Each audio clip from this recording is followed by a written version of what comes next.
కదా ఇక్కడ పెట్టడం. అంటే మీ రాజకీయం ఇష్టం ఉండదా లేదా?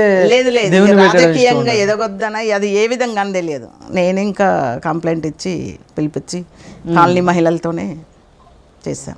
ఓకే, ఇక మామూలుగా చెప్పి చూసాం. ఎందుకంటే ఫస్ట్ మనం నార్మల్గా చెప్పి చూడాలి కదా, ప్రతిదీ ఫస్టే ఫైట్ చేయొద్దు కదా, మంచితనంతోనే వెళ్ళాలనుకుంటాం సమాజంలో. ఎందుకంటే ఫైట్ చేసి మనం ఏదో షైన్ అవ్వడం కంటే ఫస్ట్ సామరస్యంగా సమస్యను పరిష్కరించడం. ప్రస్తుతానికి మీ డివిజన్లో మీరు ఎటువంటి సమస్యలు గుర్తించారు? ఇక్కడ డివిజన్లలో ఇప్పుడు ఏంటంటే ఇక్కడ ఎం కన్వెన్షన్ దగ్గర వాటర్ మొత్తం నిలబడిపోతుంది. ఇంకొకటి ఇప్పుడు ఈ కేఎల్ఎం రోడ్ వస్తుంది, ఆ నీళ్ళు మొత్తం ఈ టర్నింగ్లో ఎలా ఉంటుంది అంటే కనీసం వెహికల్స్ కూడా పోలేనట్టు ఉంటుంది. అట్లాంటి అంటే ఇక్కడ రోడ్లు కానీ డ్రైనేజ్ సిస్టమ్ కానీ సరిగా లేదు. ఇంకొక ఇప్పుడు కొంచెం లైట్స్ అటు ఇటు ఇట్లానే ఫైట్ చేస్తుంటే చేస్తుర్రు. కొన్ని ఏరియాల్లో నీళ్ళు రావట్లేదు. నేను ఫస్ట్ ఫైట్ చేసింది నీళ్ళది. ఓకే, వాటర్ ఏంటంటే మన అక్కడ వాటర్ ఆఫీస్ దగ్గర ఫైట్ చేయడం జరిగింది. అక్కడ అంటే పార్టీతో సహా చేశాము, అందరం చేశాము, నేను ఒక్కదాన్నని కాదు. అంటే అలాంటి ఏదన్నా ఉన్నా కూడా ఫోన్లో చెప్పడం, ఇక్కడ ఏమంటారు చెత్త, అలాంటి చెత్త లేదు, చెత్త బండి అలాంటి రాకపోయినా కూడా ముందు పార్టీ కంటే బిఫోర్ కూడా అవి చేసేది.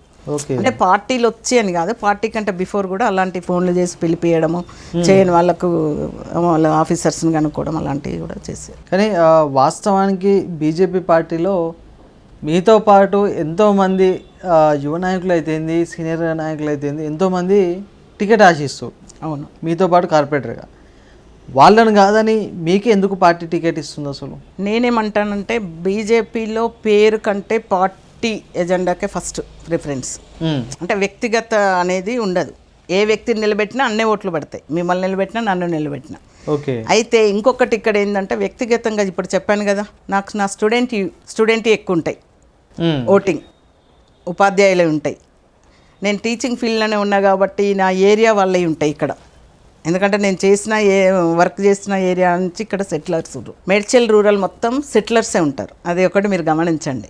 ఆ సెటిలర్స్ మొత్తం కూడా నేను నా సొంత గ్రామం కానీ, మేము వర్క్ చేసినది కానీ, నేను పుట్టినది కానీ అక్కడి నుంచే ఉన్నాం వీళ్ళంతా కూడా.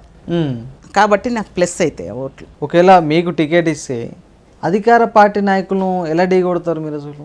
అధికారంలో మాయమాటలు చెప్పి అధికారంలోకి వచ్చిరు, కానీ ఇప్పుడు ఎలా వస్తుందని అనుకుంటారు. వాళ్ళు ఏం చేసిరు? వాళ్ళు మిమ్మల్ని కూడా అంటారు కదా, కేంద్రంలో బీజేపీ పార్టీ కూడా మాయమాటలు చెప్పి అధికారంలోకి వచ్చారు. మాయమాటలు ఏమేమి చెప్పినాం, మేము ఏమేమి ఉచితాలని చెప్పాము, మేము ఏవైతే ఉన్నాయో ఎజెండా అవన్నీ చేస్తూ వచ్చింది మోదీ గారు.